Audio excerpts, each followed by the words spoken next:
ಒಳಗೆ ಕೆಲವೆಲ್ಲ ನಾವು ನೇಣಿ ಕೂತ್ಕೊಂಡು ಜಾತ್ರೆ ಮಾಡೋದ್ರಿಂದ ಇಲ್ಲಿ ನಮ್ಮ ತಿರುಮತಿ ಜಗದ್ಗುರುಗಳು ಇರ್ತಾರಪ್ಪ ಅವ್ರ ಮೇಲೆ ಮುಗಿಸ್ಬಿಡ್ರಿ ಅಂದಿರ್ತೇವೆ ನಾವು. ಇಲ್ಲ ಅವ್ರು ನಿಮ್ಮನ್ನು ಕೇಳ್ತಾರೆ ಬರ್ರಿ ಅಂತಂದು ಪ್ರತಿ ವರ್ಷ ಆಹ್ವಾನ ಇರುತ್ತೆ.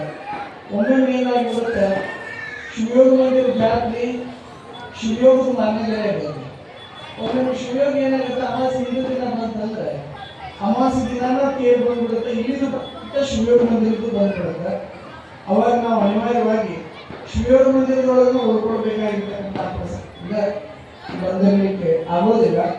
ಈಗ ಒಂದು ಗ್ಯಾಪ್ ಕೊಡ್ತಲ್ಲ ಶಿವಯೋಗಕ್ಕೆ ಮತ್ತು ಅಮಾವಾಸ್ಯೆಗೆ. ನಿನ್ನೆ ಅಂದರೆ ಶಿವಯೋಗ ಮಂದಿರ ಜಾತ್ರೆ ಆಗಿರೋದ್ರಿಂದ ನಮಗೆ ಬಹಳಷ್ಟು ಅನುಕೂಲ ಆಯಿತು. ಇವತ್ತು ವೀರಭದ್ರೇಶ್ವರ ಜಾತ್ರಾ ಮಹೋತ್ಸವದ ಸಂದರ್ಭದೊಳಗೆ ಬಾಗಲಕೋಟೆ ವೈರಾಗ್ಯ ಚಕ್ರವರ್ತಿ ಪರಮ ಪೂಜ್ಯ ಶ್ರೀ ಶ್ರೀ ಮಲ್ಲಣ್ಣಾರ್ಯರ ವೈರಾಗ್ಯದ ಮಲ್ಲಣ್ಣಾರ್ಯರ ಪುರಾಣವನ್ನ ಈ ವರ್ಷ ವಿಶೇಷವಾಗಿ ರಚಿಸಿದರು. ವೈರಾಗ್ಯದ ಮಲ್ಲಣ್ಣಾರ್ಯರು ಇಲ್ಲೇ ಬೇನ್ ಜಾಗದವರು, ಬಾದಾಮಿ ತಾಲೂಕು ಬೇನ್ ಜಾಗದವರು. ಬಹಳ ತಿನ್ನೋ ಕಡು ಬಡತನ ಅವ್ರ ಮನೆಯೊಳಗಿತ್ತು. ಅವ್ರ ಅವ್ವ ಈ ಮಲ್ಲಣ್ಣಾರ್ಯನನ್ನ 3 ಸೇರ್ ಜ್ವಾಳಕ್ಕೆ ಬಾಗಲಕೋಟೆಗೆ ವಿರೂಪಾಕ್ಷಯ್ಯ ಅನ್ನೋರು ಕೊಡ್ತಾರೆ. ಎಷ್ಟು ಸೇರ್ ಜ್ವಾಳಕ್ಕೆ? 3 ಸೇರ್ ಜ್ವಾಳಕ್ಕೆ. ನನ್ನ ಹತ್ರ ಇದ್ರೆ ಈ ಮಗುನ ಸಾಕೋದು ಕಷ್ಟ ಆಗತ್ತೆ. ಅವ್ರ ಮಕ್ಕಳು ಇರೋದಿಲ್ಲ.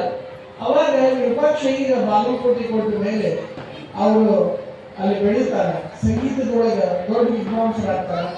ಕುಮಾರ ಮಹಾಶಿವಯೋಗಿಗಳಂತವರನ್ನ ನೀವು ಸಮಾಜಕ್ಕೆ ಬರಬೇಕ್ರಿ ಬುದ್ಧಿ, ತಮ್ಮ ಜೊತೆಗೆ ನಾನು ಇರ್ತೇನೆ, ಸಮಾಜ ಕರ್ಕೊಂಡು ಬರ್ತೇನೆ ಅಂತಕ್ಕಂತಹ ಧೈರ್ಯದ ಮಾತುಗಳನ್ನು ಆಡಿರ್ತಕ್ಕಂತಹ ವ್ಯಕ್ತಿತ್ವ ಅದು ವೈರಾಗ್ಯದ ಮಲ್ಲಣ್ಣಾರ್ಯರು ಅಂತಕ್ಕಂಥದ್ದು ನಿಮ್ಗೆಲ್ಲ ಪ್ರವಚನದೊಳಗೆ ತಿಳಿಸಿದ್ದಾರೆ. ವೈರಾಗ್ಯದ ಮಲ್ಲಣ್ಣಾರ್ಯರಿಗೆ ಮತ್ತು ಹಾಲ್ಕೇರಿ ಮಠಕ್ಕೆ ಒಂದು ಬಹಳ ಸಂಬಂಧ ಅದ, ಅದು ಹೇಳಿರ್ಬೋದು ನಿಮ್ಗೆಲ್ಲ. ವೈರಾಗ್ಯದ ಮಲ್ಲಣ್ಣಾರ್ಯರು ಸ್ವಾಮಿಗಳು ಕೂತ್ಕೊಂಡು ಅಲ್ಲೆಲ್ಲ ಬಂದಾಗ ಕೊನೆಗೆ ಅನ್ನದಾನ ಮಹಾಶಿವಯೋಗಿಗಳವರು ದರ್ಶನ ಕೊಡ್ತಾರ. ಇಡೀ ಗ್ರಾಮದೊಳಗೆ ಅನ್ನದಾನ ಮಹಾಶಿವಯೋಗಿಗಳವರು ದರ್ಶನ ಕೊಡ್ತಾರೆ. ಅವ್ರದ್ದು ಒಂದು ಪದ್ಧತಿ ಬೇಕು. ಏನಂತಂದ್ರೆ ದಿನಕ್ಕೆ 5 ಮನೆಗೆ ಭಿಕ್ಷಾ ಹೋಗೋದು. ಒಂದೇ ಮನೆಯೊಳಗೆ ಒಂದು ತುತ್ತು ರೊಟ್ಟಿ ನೀಡಿದ್ರಿಲ್ಲ, 2ನೇ ಮನೆಗೆ ಹೋಗೋದಿಲ್ಲ. ಅಷ್ಟ ಮೇಲೆ ಅವತ್ತಿನ ದಿನ ಕಲಿತಕ್ಕಂಥದ್ದು. ಹಾಲ್ಕೇರಿಗೆ ಬರ್ತಾರೆ, ಅಲ್ಲಿ ಹಾಲ್ಕೇರಿಗೆ ಇಟ್ಲಿಗೆ ಬರ್ತಾರೆ ಅವರು. ಅಲ್ಲಿ ಬಂದಾಗ 5 ಮನೆಗೆ ಹೋದ್ರೆ ಯಾರೋ ಒಂದು ತುತ್ತು ರೊಟ್ಟಿ ಹಾಕೋದಿಲ್ಲ, ನೀಡೋದೇ ಇಲ್ಲ. ಅವಾಗ ಸಿಟ್ಟು ಬಂದ್ಬಿಡ್ತೈತಿ. ಏನಪ್ಪ ಇಲ್ಲಿ ದೊಡ್ಡ ತಪಸ್ವಿಗಳೇನಂತಾರ, ಒಂದಿಷ್ಟು ಸಂಸ್ಕಾರಕ್ಕೆ ಊರಾಗ ಅಂತಂದು ಶಡ್ಕೊಂಡು ಹೋಗಿಬಿಡ್ತಾರ ಅವರು. ಶಡ್ಕೊಂಡು ಹೋದ ಕೂಡಲೇ ಅರ್ಧವ್ರಿಗೆ ಎತ್ತಿ ಗೊತ್ತಾಗತ್ತ ಮಲ್ಲಣ್ಣಾರು ಬಂದಿದ್ರು, ಈ ಘಟನೆ ಆಗಿದ್ದರಿಂದ ಬಹಳ ಬೇಜಾರಾಗ್ಬೋದು ಅಂತಂದು. ಆಮೇಲೆ ಅರ್ಧವ್ರು ಗೊತ್ತಾದ್ಮೇಲೆ ಅವ್ರ ಶಿಷ್ಯರನ್ನು ಕಳಿಸಿ ಕರ್ಕೊಂಡು ಬಂದ. ಮಲ್ಲಣ್ಣ, ನಿನ್ಗೇನಪ್ಪ ಕರ್ತವ್ಯ? ಸರಿ ಇಲ್ಲಲ್ಲ ಜನ, ನೀ ದುಷ್ಟ ಹೋಗಬೇಡ, ನೀನು ಪುರಾಣ ಹೇಳ ಅಂತಂದು ಬಸವ ಪುರಾಣವನ್ನ ಪ್ರಪ್ರಥಮವಾಗಿ ವೈರಾಗ್ಯದಿಂದ ಅದನ್ನ ಅವರು ಮಠದೊಳಗೆ ಹಚ್ಚುತ್ತಾರ. ಆ ಬದಲಾವಣೆ ಎಷ್ಟಾಗಿತ್ತು ಅಂತಂದ್ರೆ ಕೊನೆಗೆ ವೈರಾಗ್ಯದ ಮಲ್ಲಣ್ಣ ಹೇಳ್ತಾರ, ನಾನು ಲಿಂಗದೊಳಗೆ ಆಗೋ ಪ್ರಸಂಗ ಬಂದಾಗ ಹಾಲ್ಕೇರಿ ಅಜ್ಜವ್ರ ಆಶೀರ್ವಾದದಿಂದನೇ ಲಿಂಗದೊಳಗೆ ಆಗಬೇಕು ಅಂತಕ್ಕಂಥ ಸಂಕಲ್ಪ ಮಲ್ಲಣ್ಣ ಆರಂಭ ಮಾಡ್ತಾರೆ. ಮುಂದೆ ಅವರು ಇಲ್ಲೇ ಅಬ್ಬಿಗೆಯೊಳಗೂ ಸಂಸ್ಕೃತ ಪಾಠಶಾಲೆ ಮಾಡ್ತಾರ. ಸ್ವಲ್ಪ ದಿನ ಆಮೇಲೆ ಅದು ಬೇರೆ ಬೇರೆ ಕಾರಣಾಂತರಗಳಿಂದ ಅದು ನಿಂತು ಹೋಗುತ್ತೆ. ಕೊನೆಗೆ ಆ ವೈರಾಗ್ಯದ ಮಲ್ಲಣ್ಣ ಲಿಂಗ ಆಗ್ತಕ್ಕಂಥ ಪ್ರಸಂಗ ಬಂದಾಗ ಕುಮಾರ ಮಹಾಶಿವಯೋಗಿಗಳೆಲ್ಲ ಕೇಳ್ತಾರೆ, ಬುದ್ಧಿ ನಮ್ಮ ಹಾಲ್ಕೇರಿ ಕರ್ಕೊಂಡು ಹೋಗ್ರಪ್ಪ, ನಾ ಅಂಧನೇಶನ್ ದರ್ಶನ ತಗೊಂಡು ನಾನು ಲಿಂಗೊಳಗೆ ಆಗ್ತೇನೆ ನಾ ಮಾತನ್ನ ಮಲ್ಲಣ್ಣರು ಹೇಳಿದಾಗ ಕುಮಾರ ಶಿವ ಏನಪ್ಪ ಮಲ್ಲಣ್ಣ, ಇಷ್ಟೊಂದು ಅಷ್ಟಾವರಣದ ಬಗ್ಗೆ ಬೋಧನೆ ಮಾಡ್ತಿ, ಶಟಸ್ಥಲದ ಬಗ್ಗೆ ತಿಳಿಸ್ತಿ, ಪಂಚ ಆಚಾರಗಳ ಬಗ್ಗೆ ತಿಳಿಸ್ತಿ, ಲಿಂಗದೊಳಗಿನ ಅನ್ನದಾನೇಶನ ಅನ್ನೋದನ್ನು ಮರ್ತು ಬಿಟ್ಟೇನೋ ಮಲ್ಲಣ್ಣ ಅಂತ ಹೇಳ್ತಾರೆ. ಅವಾಗ ಹೌದಾಗಿ ಬುದ್ಧಿ ಅಂತಂದು ಕೈಗೊಳ್ಳೋದು ಲಿಕ್ಕ ಇಟ್ಕೊಂಡು ಅನ್ನದಾನೇಶ ಅನ್ಕೊಂತ ಲಿಂಗದೊಳಗೆ ಆಗ್ತಾರೆ ಅಂತಕ್ಕಂಥದ್ದು ಇನ್ನೊಂದು ವಿಶೇಷವಾಗಿರ್ತಕ್ಕಂಥ ಇತಿಹಾಸ. ಅವರು ಸ್ಮರಣಾರ್ಥವಾಗಿನ ನರೇಗನೊಳಗೆ ಬೆತ್ತದ ಅಜ್ಜವರು ಮಲ್ಲಣ್ಣಾರ್ಯರ ಕೇವಿ ಮತ್ತು ಅದು ಕೋಡಿಕೊಪ್ಪದ ವೀರಭದ್ರ ಮತ್ತು ಬಾಗಲಕೋಟೆ ಮಲ್ಲಣ್ಣಾರ್ಯರ ಉಚಿತ ಪ್ರಸಾದ ನಿಲಯ, ಕೇವಿ ಮತ್ತು BM ಉಚಿತ ಪ್ರಸಾದ ನಿಲಯ ಅಂತಂದು ಅದನ್ನವರು ಸುಮಾರು 70 ವರ್ಷಗಳ ಹಿಂದಿನ ಮಲ್ಲಣ್ಣಾರ್ಯರ ಸ್ಮರಣಾರ್ಥವಾಗಿ ಪ್ರಸಾದ ನಿಲಯ ಮಾಡ್ತಾರೆ.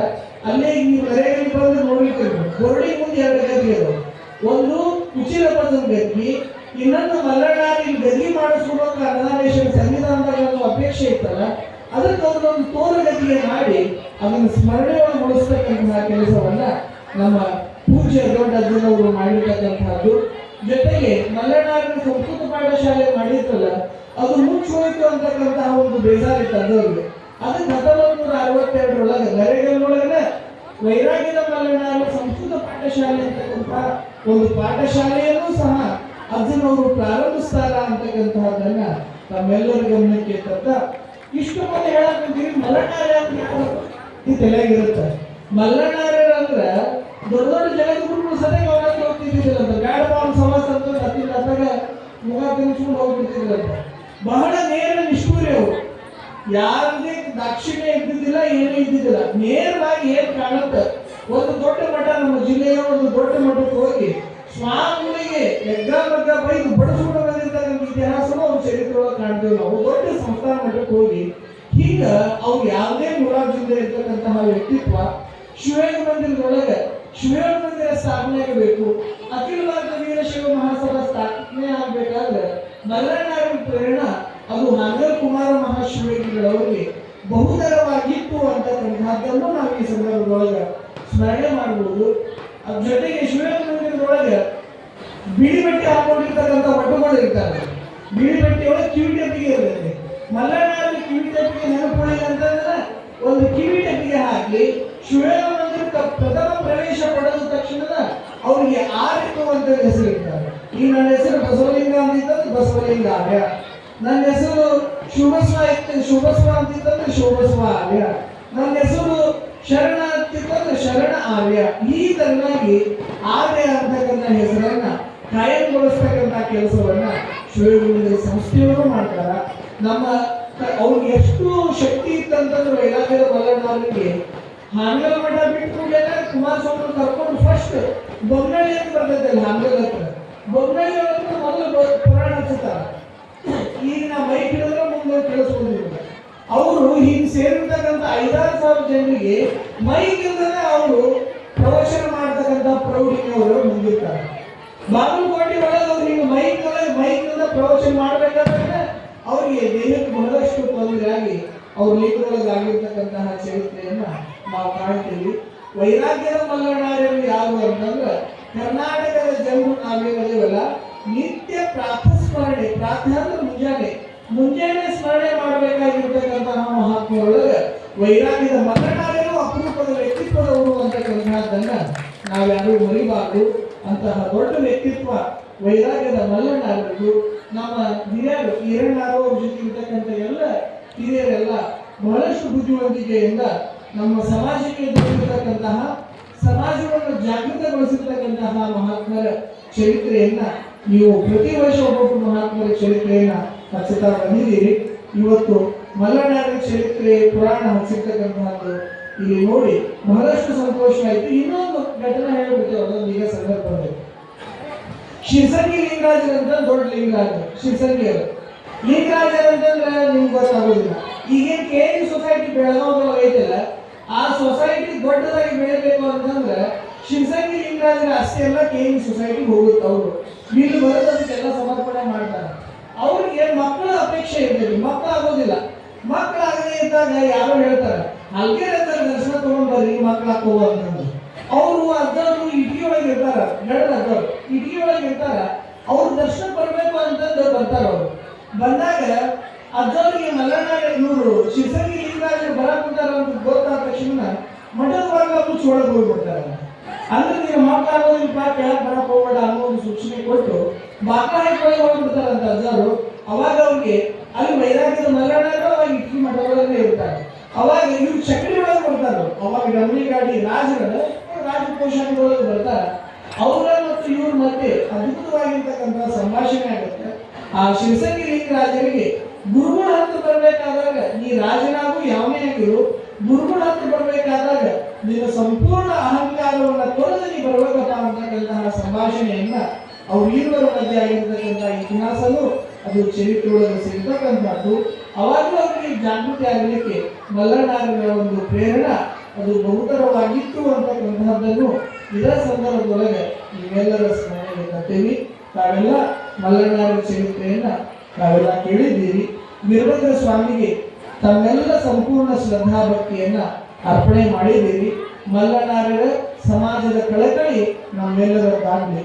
ವೀರಭದ್ರ ಸ್ವಾಮಿಯ ಧೈರ್ಯ, ಸಾಹಸ, ಯಾವುದಕ್ಕೂ ಹೆದರದೇ ಇರ್ತಕ್ಕಂತಹ ವ್ಯಕ್ತಿತ್ವ, ಆ ಆಶೀರ್ವಾದ ನಮ್ಮೆಲ್ಲರಲ್ಲಿ ಇರಲಿ ಅಂತಂದು ವೀರಭದ್ರ ಸ್ವಾಮಿಯಲ್ಲಿ ಪ್ರಾರ್ಥಿಸುತ್ತಾ, ಪೂಜ್ಯರಾಗಿರ್ತಕ್ಕಂತಹ ಕುದುರೆಮೂರ್ತಿಯ ಜಗದ್ಗುರು ಮಹಾಸನ್ನಿಧಿಯವರು ಈ ಕಾರ್ಯಕ್ರಮದ ಸಾನ್ನಿಧ್ಯ ವಹಿಸಿ ಅವರು ನಿರಂತರ ನಾವು ನಮ್ಗಿಂತ ಬಹಳ ಹೇಳ್ತಾರೆ, ನಮಗೆ ಡಿಸ್ಟೆನ್ಸ್ ಹೆಚ್ಚಿರ್ತಾವೆ ಬಹಳ, ಆದ್ರೆ ನಿರಂತರ ನಿತ್ಯ 5-6 ಕಾರ್ಯಕ್ರಮಗಳಿಗೆ ಅವರು ದಯಮಾಡಿಸ್ತಾರೆ.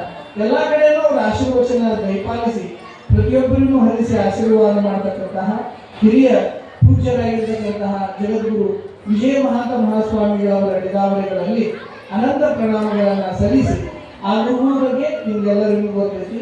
ನೀವ ನನಗೆ ಹೇಳುವ ಕಷ್ಟಕೊಂಡ ಪರಿಚಯ ಅರ್ಧದ್ದು ನಿಮ್ಗೆ ಇರೋದ್ರಿಂದ ಆ ಗುರುಗಳದು ಮತ್ತು ಹಾಲ್ಕೇರಿ ಮಠಕ್ಕೆ ಇರ್ತಕ್ಕಂಥ ಸಂಬಂಧನೂ ನಿಮ್ಗೆ ಗೊತ್ತು.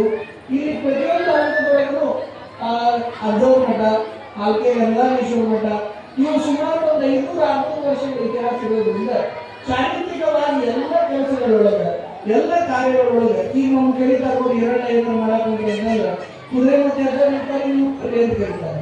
ಈ ಒಂದು ಸಂಬಂಧನ ಉಳ್ಕೊಂಡು ಹೋಗಿತ್ತು ಇತಿಹಾಸದೊಳಗೆ. ಹಾಗೆ 500-600 ವರ್ಷಗಳ ಎಲ್ಲ ಇತಿಹಾಸಗಳೊಳಗೂ ಎರಡೂ ಮಠಗಳ ಪಾತ್ರ ಬಹು ದೊಡ್ಡದಾಗಿರ್ತಕ್ಕಂಥದ್ದು. ಅಂತಹ ಜಗದ್ಗುರುಗಳವರು ತಮ್ಮೆಲ್ಲರಿಗೂ ಆಶೀರ್ವಾದ ನಿರಂತರ ಹರಿಸ್ತಾರೆ. ಜೊತೆಗೆ JS ಪಾಟೀಲ್ ಸಾಹೇಬರು ನಮ್ಮೆಲ್ಲ ಯಾವುದೇ ಕಾರ್ಯಕ್ರಮಗಳಿರಲಿ, ಮಠಗಳಿರಲಿ, ಸಮಾಜಗಳಿರಲಿ, ಸಂಘ ಸಂಸ್ಥೆಗಳಿರಲಿ, ಅವೆಲ್ಲದಕ್ಕೂ ಉದಾರವಾಗಿ ದಾನ, ದೇಣಿಗೆ, ಜೊತೆಗೆ ಪ್ರೋತ್ಸಾಹ ಮತ್ತು ಮಾಡಲಿಕ್ಕೆ ಹುಮ್ಮಸ್ಸು ನೀಡತಕ್ಕಂಥ ವ್ಯಕ್ತಿತ್ವ ಅವರದ್ದಾಗಿದೆ. ಅವ್ರ ಮೇಲೆ ವೀರಭದ್ರ ಸ್ವಾಮಿ ಆಶೀರ್ವಾದ ಸದಾಕಾಲ ಇರಲಿ ಎಂದು ಹಾರೈಸಿ, ಈರಣ್ಣನು ಸೂರ್ಯ ಪೂಜಾ ಕೊಡಿ ಕಟ್ಟುಂಡು ಅಂತ ಹೇಳ್ತಾರೆ. ಯಾವ ಪೂಜೆಗೆ ಭೂಮಿ ಪೂಜೆ ಕರೀತಾರೆ, ಒಂದು ವರ್ಷ ಯಾವಾಗ ಏನ್ ಮಾಡ್ಬೋದು ಅಂತ ಅಪೇಕ್ಷೆ ಇದೆ ಮಾಡಿ ಅವ್ರಿಗೇನು ಇಲ್ಲಿ ಕಲ್ಯಾಣ ದುಡ್ಡು ಬರ್ತೈತೆ ಅದು ನಾವು ಕೊಟ್ಟು ಬಿಡಿ, ನಾವು ಮರ್ಯಾದೆ ಸಂಸ್ಥಾಪನೆ ಮಾಡಿದ್ದೇವೆ ಅಂತ ನಾವು ಅಂತೇವೆ. ಅವ್ರು ಇಲ್ಲರಿಗೆ ಪೂಜಾ ಕೊಡಿ ಕಟ್ಟಿಸ್ತೈತೆ ಅಂತಂದ್ರೆ ಅವ್ರ ಅಪೇಕ್ಷೆ ಇಲ್ಲಿ ಇರೋದ್ರಿಂದ ನೀವು ಪೂಜಾ ಕೊಡಿ ಕಟ್ಟಿಸ್ರಿ. ಎಲ್ಲ ಜಗದ್ಗುರುಗಳ ಮತ್ತು ಸಾಹೇಬ್ರು, JS ಪಾಟೀಲ್ ಸಾಹೇಬ್ರು ಮತ್ತು ಎಲ್ಲ ಗ್ರಾಮದವರು ಎಲ್ಲರ ಸಹಕಾರದೊಂದಿಗೆ ಆ ಕೆಲಸವು ಆಗಲಿ ಅಂತಕ್ಕಂಥ ತಿಳಿಸ್ತಾ ತಾವೆಲ್ಲ ಅತ್ಯಂತ ಅದ್ದೂರಿಯಿಂದ ಶ್ರದ್ಧಾಭಕ್ತಿಯಿಂದ ವೀರಭದ್ರ ಸ್ವಾಮಿ ಜಾತ್ರೆಯನ್ನ ಮಾಡಿಕೊಂಡು ಬಂದಿದ್ದೀರಿ. ತಮ್ಮೆಲ್ಲರಿಗೂ ಶುಭವಾಗಲಿ. ತಮ್ಮೆಲ್ಲರ ಮೇಲೆ ಮಹಾಸ್ವಾಮಿಯ ಆಶೀರ್ವಾದ ಸದಾಕಾಲ ಇರಲಿ ಅಂತ ಹಾರೈಸಿ ನಮ್ಮ ಆಶೀರ್ವಚನಕ್ಕೆ ವಿರಾಮ ನೀಡಿದ್ದೇವೆ.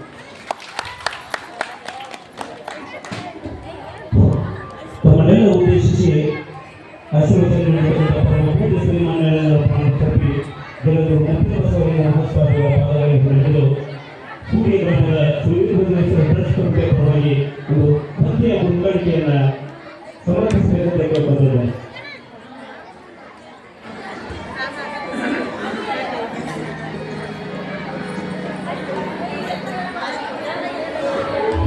ಗ್ರಾಮದ ಪರವಾಗಿ ಭಕ್ತಿಪೂರ್ವಕ